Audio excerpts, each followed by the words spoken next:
Welcome to Monkey and Frank.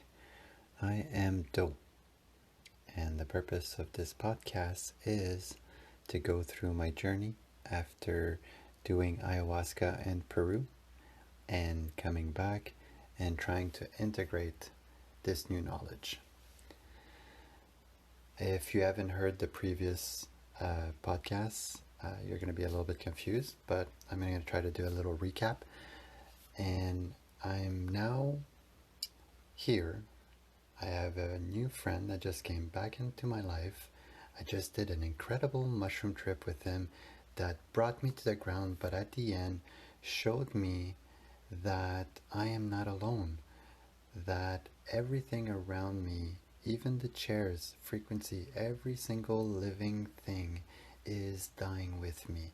And we are doing this dance together for a purpose, because all of us, all of our songs together creates a perfect harmony that is, I guess, the plan of, I don't know, something that is incredible. And I don't need to know what the purpose is. All I know is that it gave me a glimpse that I am not alone. And it really shook my world. Now the thing is that before I went to Peru, I was not thinking about death or about spirituality or about religion.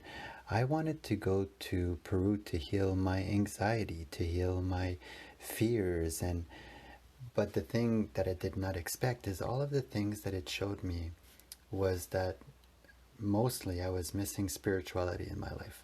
I was afraid of death. I was afraid of making any decision because of my fear of life.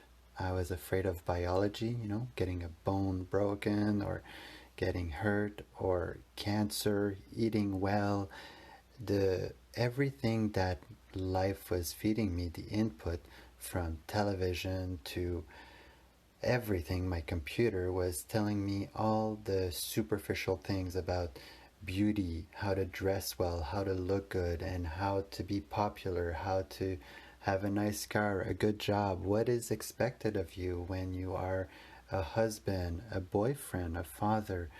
All of those pressure just piling on for 38 years. I had explored religion when I was young, and just it scared me because at the end of the day, there was never any proof. No matter how, and I used to smoke cannabis, but cannabis never, at this time, because I was not religious, cannabis was just a way for me to escape and self-medicate so that I wouldn't go insane because of the misery and the suffering I was feeling inside, because I was so afraid of everything as a little boy. So now I go to Peru, and everything that it teaches me is that all of my fears, basically. Here you go.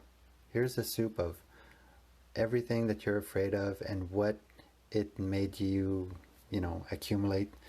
And here you go. So now I come back home with this knowledge, just the knowledge of what I need to observe. Now I need to absorb as well the knowledge of spirituality.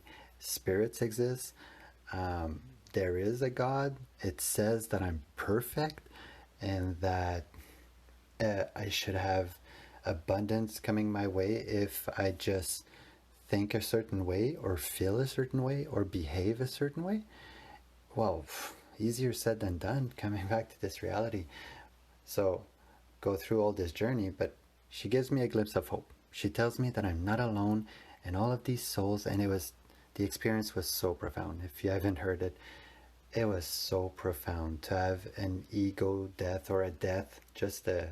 It was amazing to die in a grassy field full of light, where every single light of grass was a soul dying with me, and it was an experience of a lifetime. When I woke up from dying, which was really instant, as soon as I surrendered and I died, which was very beautiful. I died of throat cancer, by the way. It was so clear, and When I woke up from that and everybody was singing their song, it was the most beautiful thing. When that experience happened, I was felt kind of obligated to believe now. So I was trying a lot of new things. And one of the things that I was really into was, of course, the practice of I am love to silence my mind. So you take a deep breath in, you say, I am love, the mind silences, and you breathe out gratitude. But there was something missing. There was something else that I was keeping, I was not happy where I was. So now the knowledge was true, but I was still unhappy. Even though I knew that maybe, like, very close, like, there is a God and I need to love myself. I need to do something to change my frequency. I need to listen to some Abraham Hicks or to Alan Watts. Oh, the Tao. The Tao was really interesting, hearing all of the paradox and seeing how true they were, how all of my feelings came from love. Is that true? My anger as well? Everything comes from love? And when you are here and now and you close your eyes and you take a deep breath, the here and now does not care about what you are feeling. It's all about the feeling itself. And when you surrender to the feeling, I swear to God, it turns into a bliss in your heart or wherever the feeling is, even pain. Ram Dass talks about it. I love when you see his video and it's after his stroke and he's talking in interviews and you can tell, Ram Dass, how are you?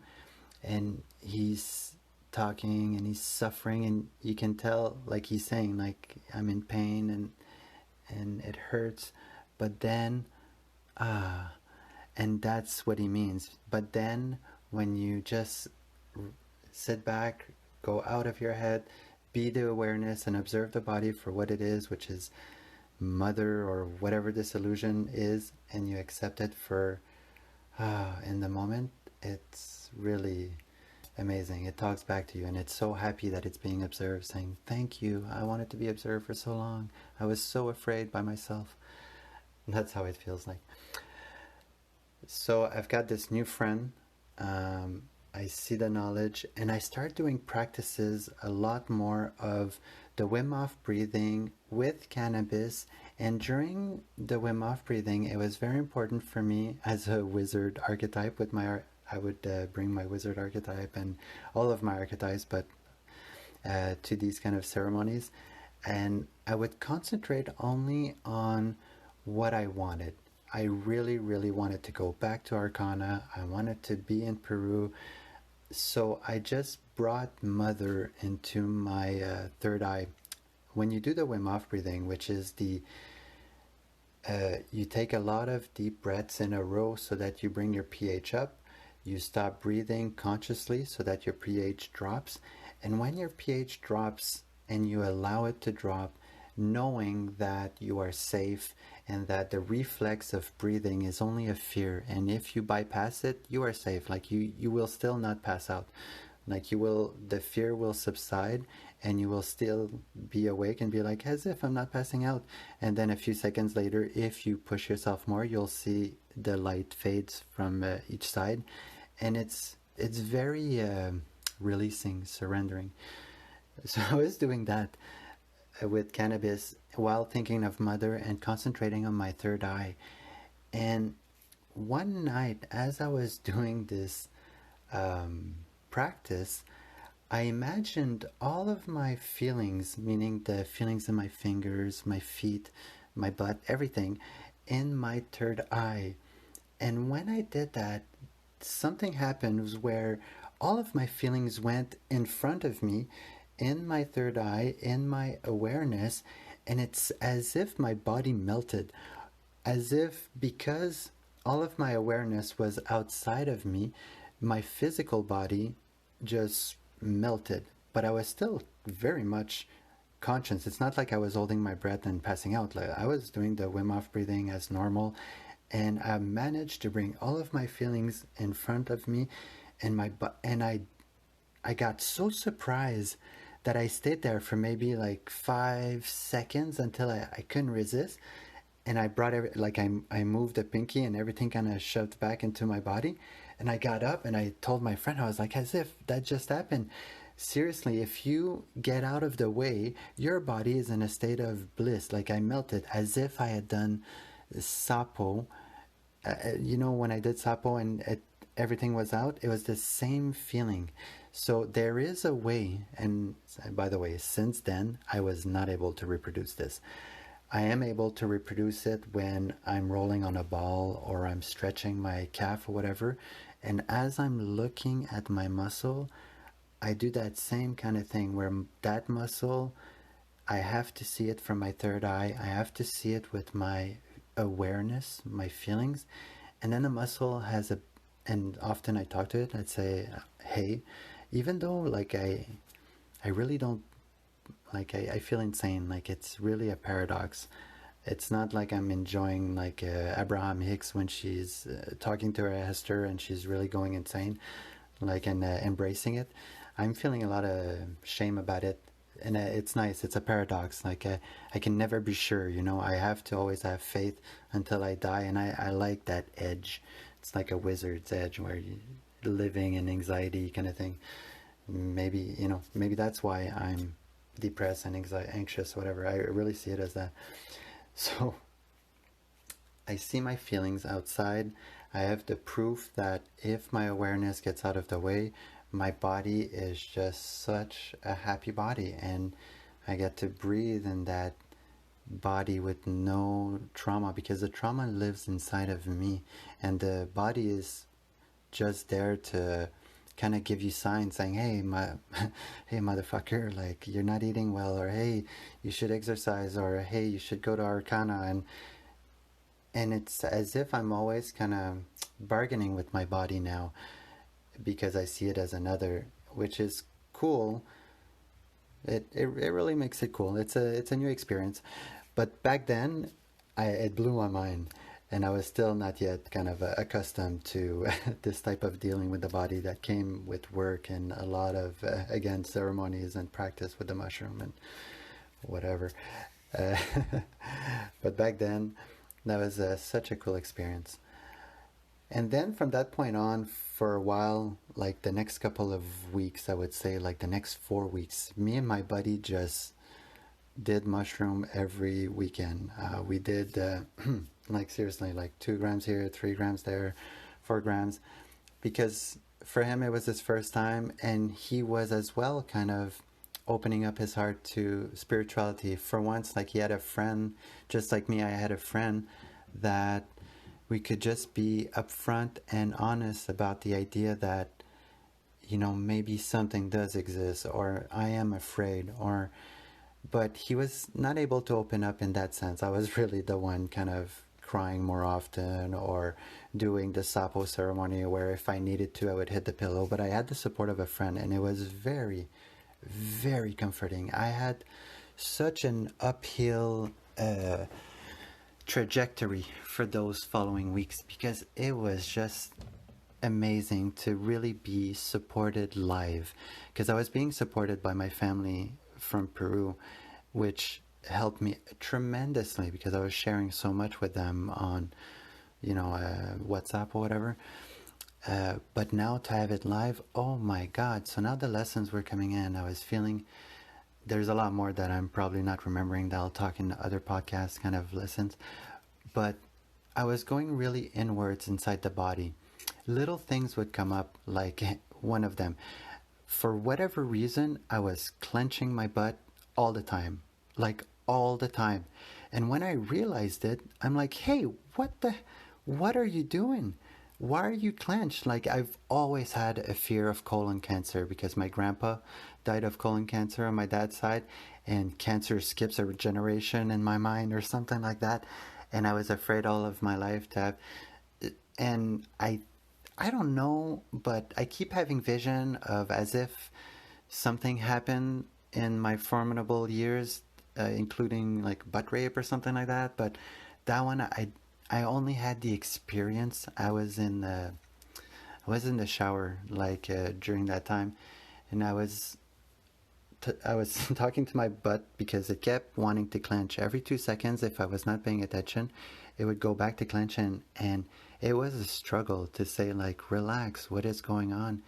So I finally did it was not even a ceremony. I just took a shower in the morning, and it kind of snuck up on me where the experience came in. I started to breathe, and I was really calm about it. And I felt the experience of like, wow, this is really painful. I am not happy. I'm staying quiet, but like a trauma, like a very much, my butt was not happy with whatever was happening to it.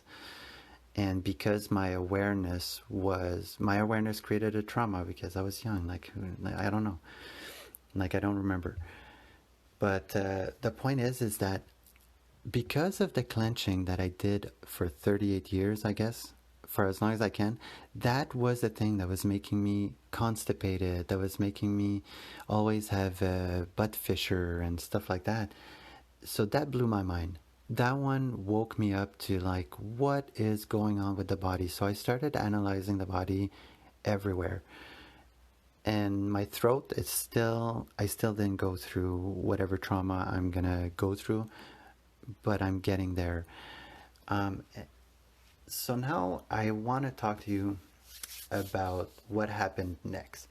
Trajectory is going great. I'm really starting to connect with my body, the feelings and the spiritual knowledge is real, and I really start to believe because I'm sharing it with another, and it's fantastic.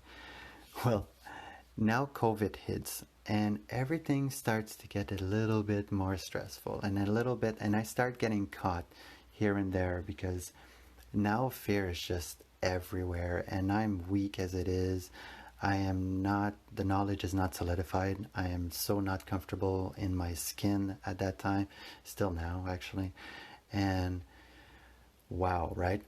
So we do a mushroom trip and decide to go walking outside. But as we're walking, he decides to smoke a joint, and but because I'm still not comfortable with sharing with my neighbors that I smoke weed and this is my neighborhood and respect and there's kids, and it's not something that so I start getting flustered on the mushroom, but I keep it inside and I just breathe through it, and I understand just the awareness of it, right? This is a test.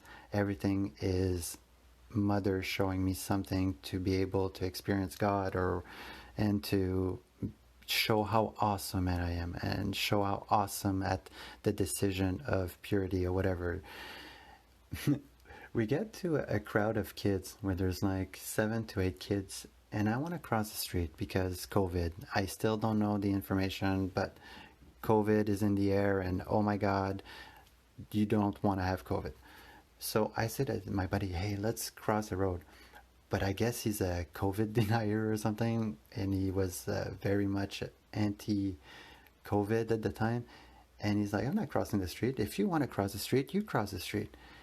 And that shook my world, because in my world, when I came back from Peru, the only thing that I wanted in my life in terms of friends or family member was people that I could rely on when it comes to telling them about my fears, crying, growing, learning about the knowledge that when I look at you, I'm seeing myself. And that's the only way that I can love others fully, like the Jesus way. And I've experienced that in that short amount of 5 weeks. I might as well explain that, yeah, let's continue with the story. So he's anti-COVID, and now my world is shook because I only want to support others and be supported in turn, and I want to be fair. But this is COVID. I don't want you to walk through those kids and then come back to my place, mushroom or not, friends or not, spiritual or not. I do not want to infect my wife and my children and whatever. So I get really flustered, and I'm like, dude, come on, like, just let's cross the street, please. Please be there for me. And he's like, I'm there for you. I'm like, no, man, like, please, just let's cross the street. And he doesn't want to cross the street. So I cross the street, and he goes through the kids, and I kind of, because I've experienced Sapo and because I've experienced Ayahuasca, I don't go into a bad trip, but I go into I'm breathing through this, but I need to confront this. My warrior starts to show up. Yeah, that's what happened. And I embrace him because now I'm learning that this shit is real, meaning my warrior is so big in my awareness that he wants to be witnessed. He wants to be seen. He wants to be processed so that he can release his karma, so that his work can be done on the other side. Yeah, I was really into the whatever feeling I'm looking at, they are doing work as well as I'm doing work. My work is to be witness to them, and they do the work that they need to do. And the more extreme the feelings, the more like a big gorilla is doing work, and maybe the more God is happy. I don't know. The more I'm experiencing my journey the way I want it to be, in my insanity. Either or. That's my goal. That's my journey. I'm looking at this big gorilla, and he wants to not attack this guy, but confront and say, dude, you just came back in my life. You're all about spirituality. You know the rules of the game, and it's about respect, honor, and if somebody is afraid, you go towards them and you help them. And you were not afraid. You were anti-COVID, I don't believe this shit. I'm going to go through these kids kind of mentality. And that's cool, man. I respect your decision, but we have to do the lowest common denominator, right? Like, which one gives zero risk? Just come with me, my friend. I love you. Let's do this together. And I was talking to him like that, but he was going dark because I guess I had triggered the COVID thing, and he says, I don't want to talk about it. And I wouldn't back off. I'm like, dude, we have to talk about it. Like, I can't be your friend if we don't talk about it. It's, kind of thing. And I pushed him and he started to cry. And I'm like, oh my God, what am I doing? But even though my mind, my awareness was saying, oh my God, what am I doing? The mushroom in my body and my warrior had the right to confront this friend for what was happening, and I was allowing it because I was being soft in my voice. I was being not aggressive, and I was, come on dude, we got this, we can do this, and please, and I was pushing him so hard. Poor guy. Never, never, never push anybody on the mushroom. The mistake that I did on that day was tremendous. I was new to the mushroom. I was new to having mushroom trips with anybody, and oh my God, did I do an error. So he starts to cry and he runs away, and I can't really run because I'm on the mushroom, but he gets lost. He calls my wife. Such a horrible friend.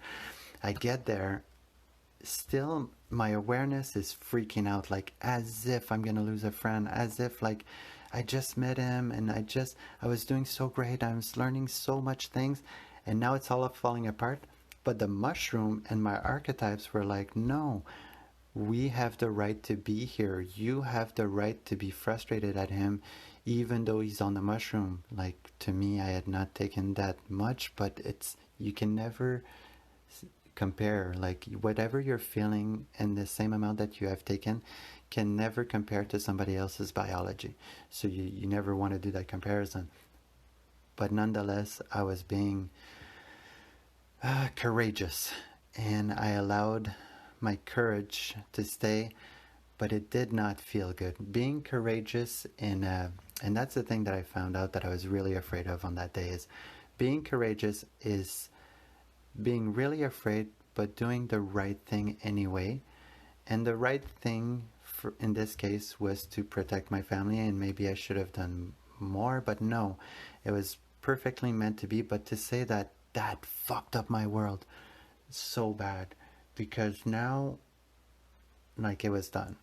When he came back home, he was crying, and he went through his thing, and went to talk to him, and of course we agreed that we would never trip again together, and that maybe like we had this manly adult 38 years old conversation to say like, wow, that was messed up, I messed up, you messed up, and in the heat of the moment, I messed up the most, obviously, but he realized what he did as well, and it was like common, we messed up, but on the mushroom, it's unforgivable. There was something, it just lingers, or I'm not sure.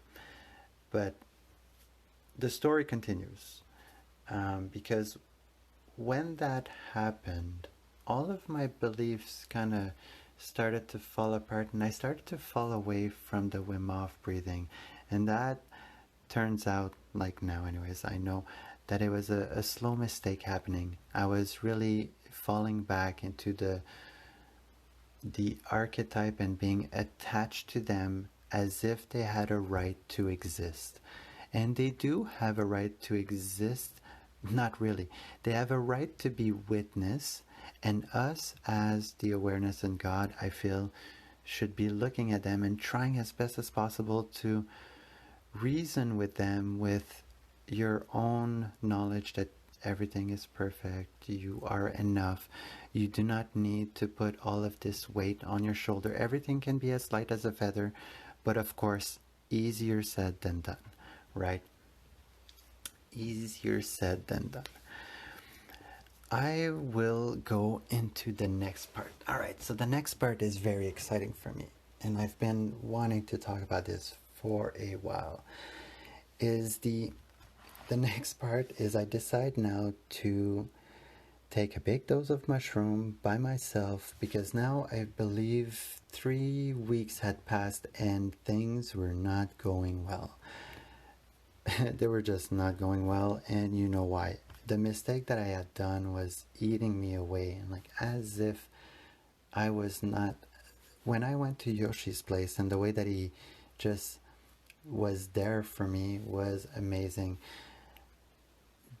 The fact that I was not able to be there for another because of my weak state was really crushing my soul at the time.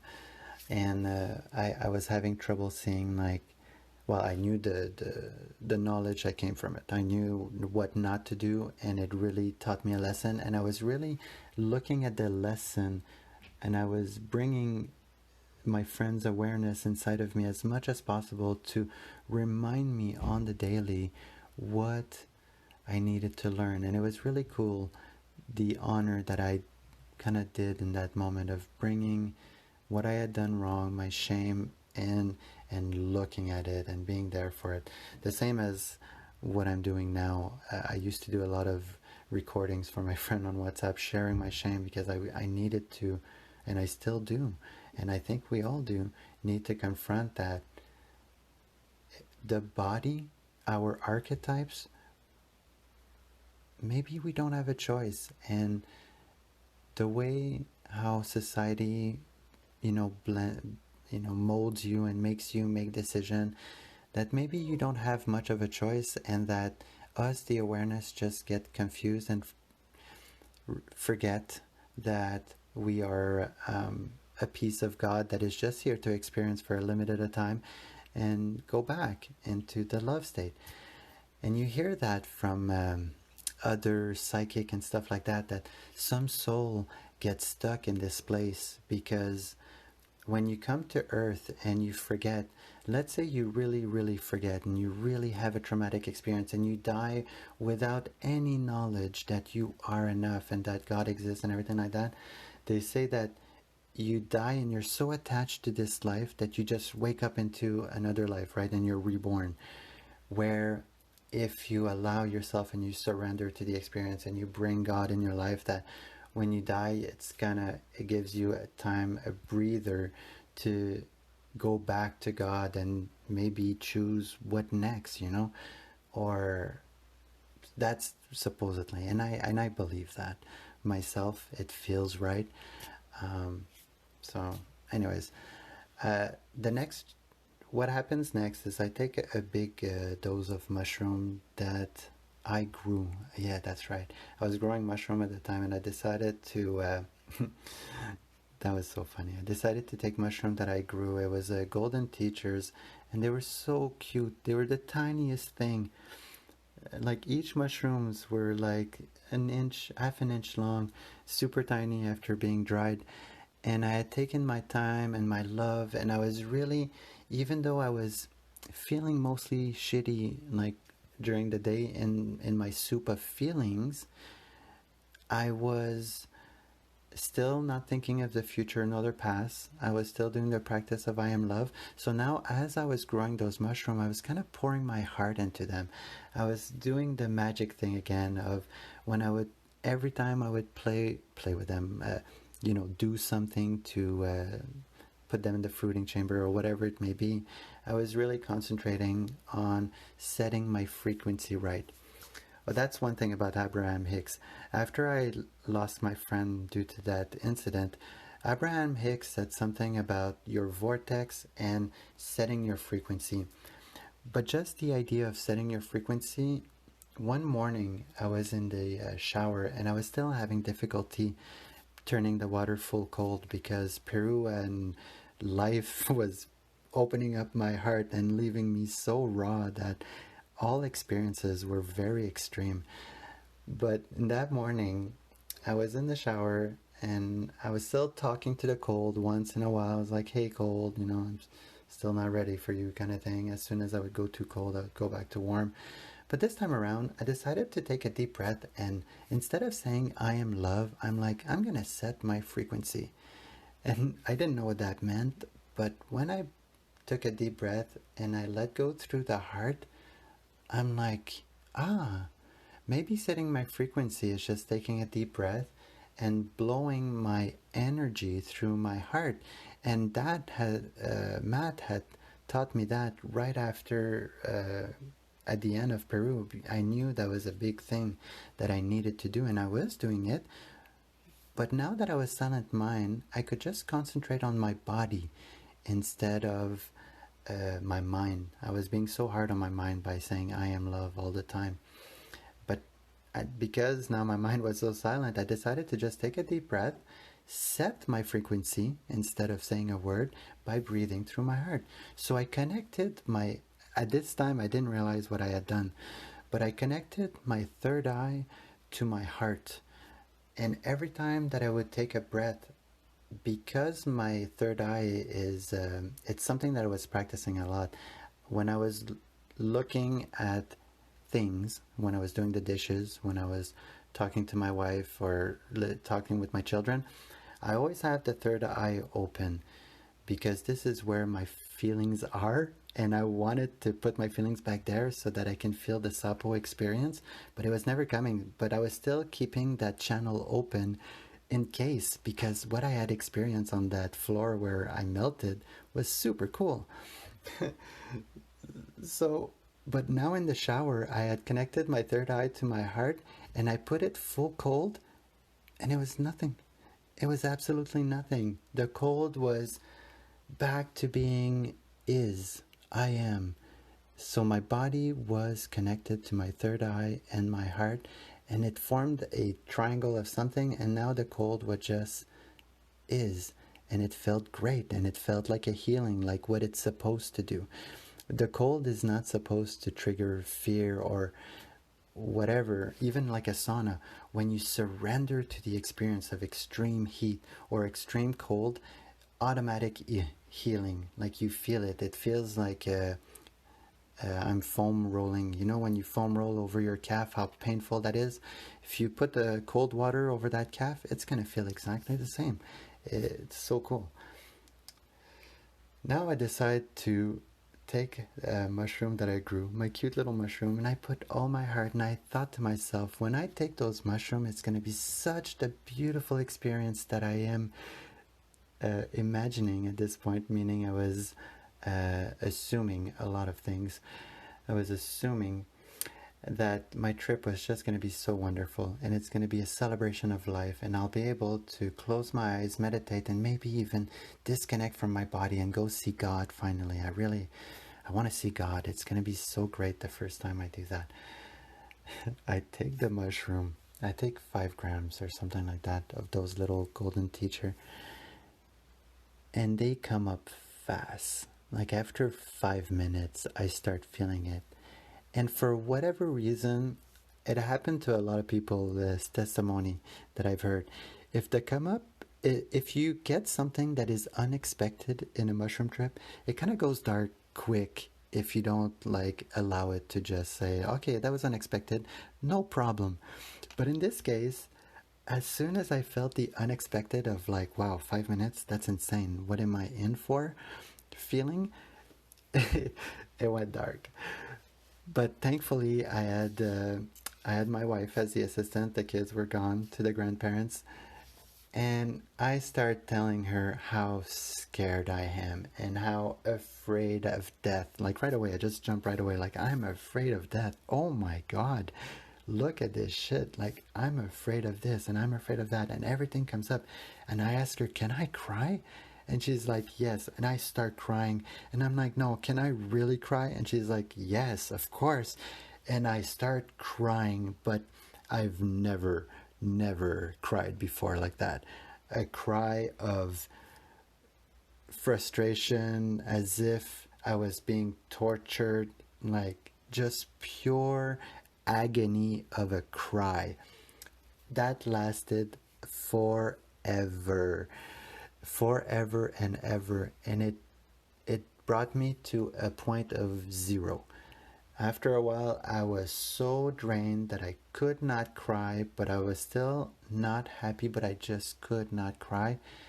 And I said to my wife, I think I am good. It's getting late. I really want you to go to bed. I need to do this. I was really feeling unhappy, but I didn't want to bring her down. I didn't, and she did so much for me in the comforting, that there was a love that was blooming inside of me that I had never felt before towards her. Like, she was there for me when I was at my lowest. I had never been this low.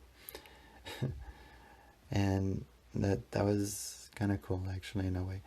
But she goes upstairs. Now, the thing that the mushroom does next is insane. My brain was on, and everything in my body I was feeling. And if somehow my awareness would, and I couldn't get out of it, I was thinking of my body. That's all. And every time my awareness would fall on a part of my body, I would see a trail of visions of my past, of what my body part, for that past. And I would clearly see what that body part felt like, feels like, and I could see a signature of Do. Like, I could see, like, oh, of Dom. I could see, like, this feet is Dom. This, and I could feel my skull. My skull was the weirdest thing, but I could feel my skull, my nose, my teeth, my feet, and it was weird, the vision, because when I would, there's some body parts that would trigger like memories of my sister and my dad and my mom, and there was some body parts that would trigger like my friends. Like, I had one friend that was 6'8", and when I would think of my feet, for whatever reason, I saw his face and a few couple of other friends, and I couldn't get out of it. And the experiencing that I was, what I was experiencing, I was not enjoying. That signature of Do, the idea kept coming in my mind, like, I don't like this guy. I don't like this Do feeling. I don't like this feet, head, or even memories. Like, I don't like this body. I don't like his ribs. I don't like his face. I don't like his nose. I don't like anything about it. And I was just in a soup of uncomfortability of, this is crazy. Like, I could see a separation, that my awareness was not fond of this body.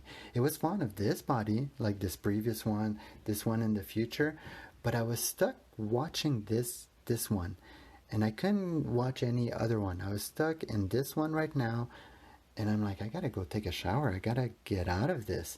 Go take a shower, and I can't. Even the water falling on my head was touching body parts, and each of those body parts I could clearly see that it was Do, and every time I would touch it, it would trigger memories of like not being happy about this body. I go outside. I can't handle this again. I roll a joint because I gotta do something, and I get outside and I smoke the joint, and as soon as I smoke the joint, Mother comes in right away.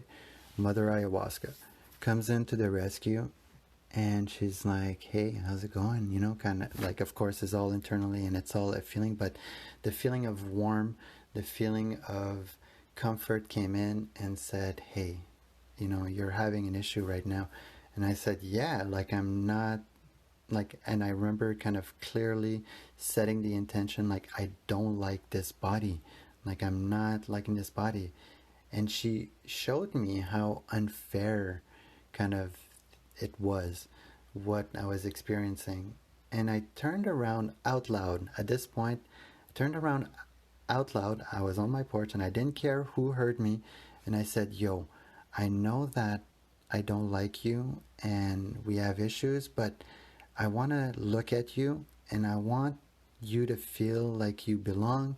And it doesn't matter how long I look at you. I know we're having a shitty time right now, but I'm going to look at you and I'm there for you. And as soon as I ended this sentence and my intention, boom, an experience comes in. And for me, an experience is just a feeling of you are either going to puke or you are going to go through this experience and breathe, and you don't have a choice in this. So it brings me to my knee, like right away. I was sitting on the porch and I had to go take a knee because I thought I was going to be sick. And as soon as I went down and I knew I was going for an experience, I started to breathe. And the feeling, instead of going as a puke, it went in my heart and kind of did a circle. And now it was gone. Not gone, meaning it was gone somewhere else in my body. And so imagine having like a light. I didn't feel like a light. It just felt like an experience. But imagine a light going through every single part of your body because it's the first time you truly look at your body. And when I looked, the pain that arose was incredible. When that feeling went into my heart and did that circle, I thought I was going to puke, but I also thought my heart was going to explode. And it went quickly to my head, like it went to my heart, to my head, went inside my brain, inside my nose, like in everywhere it would pass. It was such a huge pain, and it did that everywhere. And the only thing I could do was breathe on my knees. Anybody that would have been walking down the street would have been saying like I'm having a panic attack of some kind, and I'm breathing really, really hard. So the feeling goes inside my body, to my ears, to every part of my body. And I was in shorts because it was summer outside. And as that thing is going inside of me, and I'm just allowing it to go, I just want this to kind of end. So I allow the experience to go, and a freaking mosquito bites my leg. When that mosquito bit my leg, I jumped. The pain was so extreme that like I said, I jumped and I crawled all the way down to my basement, and I closed the door and everything like that. Get all the way down to my basement, and I continued the experience, and I just breathe, and the pain gets more extreme, more extreme. When the pain gets to my ribs, I've got this thing where I've got like a caved chest in the middle of my sternum, and it's something that really bothered me all of my life. When that pain got into my rib cage, it exploded. My entire rib cage felt like it was being crushed. And when that happened, because I was on the cannabis and Mother was still in my presence, but I was going through an experience, Mother kind of took all of my feelings, put them in the ball, and shoved them in the corner of my mind and said, enough. And I remember saying out loud, like that was me talking out loud now with my finger up, and the experience was still happening in a corner of my mind, but I was saying enough to those, and I'm saying, this is Mother. You need to relax now. I've got this under control. You're panicking and you are gonna hurt yourself. And I remember talking to my feelings and the pain that was happening because it was the first time I was looking at my body. And my body, so imagine this, if ever you have a pain, and I see that all the time, let's say you have a pain and you just live your life with the pain. After a while, the pain disappears, and then that's just an accumulation. And then you do that all of your life. Every time you have a little pain, you just avoid it. And your mind is really good at surviving and saying, he doesn't need to be bothered about that. We need to conserve energy and focus more on predators and, things that's going to make him live. So all of your little pains that you keep not looking at, they accumulate everywhere. And my body, for the first time, I was seeing all of my body all at once, because the mushroom was just all at once. And mother was like, enough is enough. And it was so cool to behave as an other, even though I knew I was insane and I needed to be insane. Like, I needed to push the boundaries, because fuck that pain. I did not want, and it was so funny because my pain wanted to go back inside my body. I could feel it running away. And me, as mother, as the person that says, no, I will be witnessing my body now. Enough is enough with this depression, anxiety. I'm dealing with this here and now, right? But it wanted to go back. And I could feel it, like just going back, like trauma wanting to go back. And it's not like I was releasing trauma at this point. I was just being aware of it so I could start my journey of releasing all that trauma. So as mother, that lasts maybe for 40 minutes. And I was really being kind to myself. I was like, enough, like, you're running away. I'm here for you. I'm not going away. I'm mother. Mother is always, like, as if God will always be here. We're always going to be here. Remember the experience. We're all here for each other, but especially me. Just make sure you talk to me. Make sure that you come to me when you're in pain. Make sure you do your breathing. Eat well. Like, we got this. This is my body. Take care of it. Honor it. Honor all of your feelings. Like, now you know how much you've been not looking at your body and how much you actually hate your fucking body. So look at it from now on, and you got this. That lasted until I passed out, basically. I was curled in fetus position, and the pain was in my stomach at this point. I've always had stomach pains growing up. Like, every time I would go out to an event, I would get nervous, and then I would have stomach pain, as if I would be afraid to puke. But I never puked. It was just pure anxiety.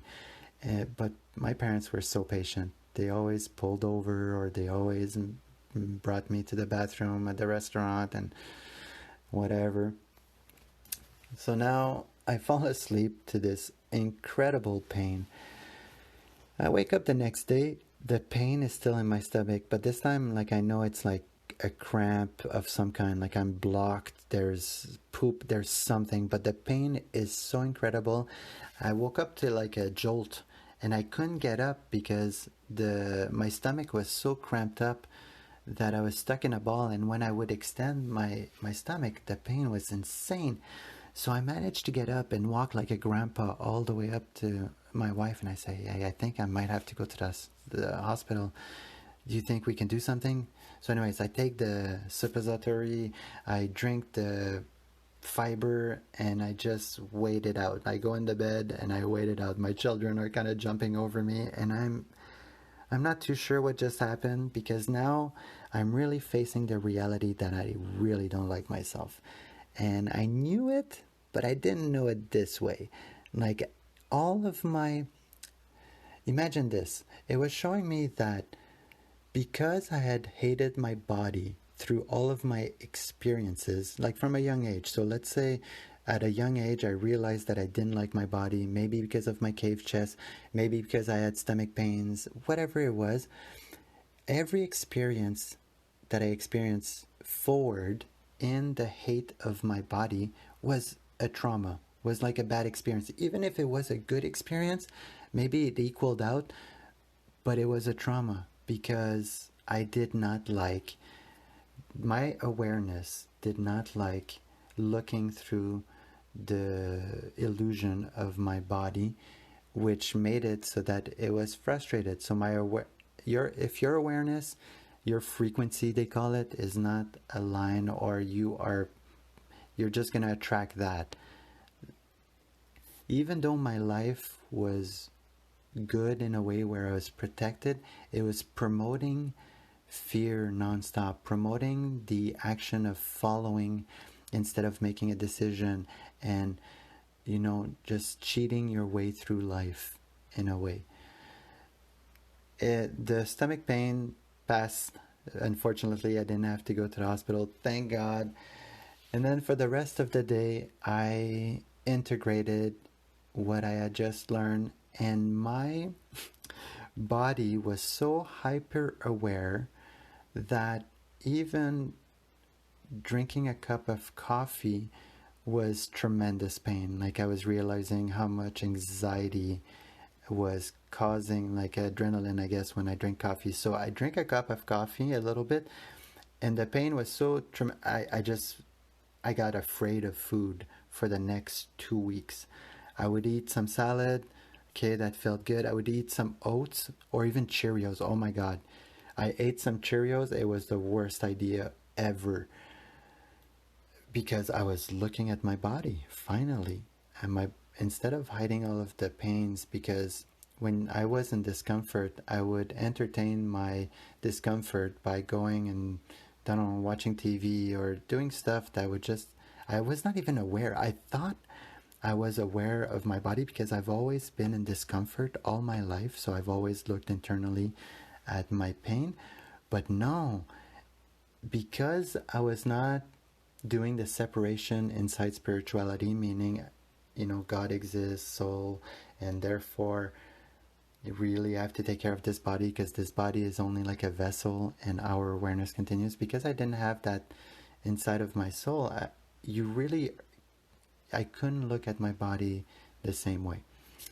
So now my body was going through a big journey of readjusting, and I'm still to this day. It's really cool. Like, before I eat a donut, I know what the feeling is going to be. So I feel often the feeling as I take the donut, before it's even in my mouth, knowing that I'm going to feel a certain way. But I love now the ability to say it's a choice, and it's because I want to experience the taste of this incredible, rich, not good for the health donut, but I have, like, it's there for like, I want to experience it as a god.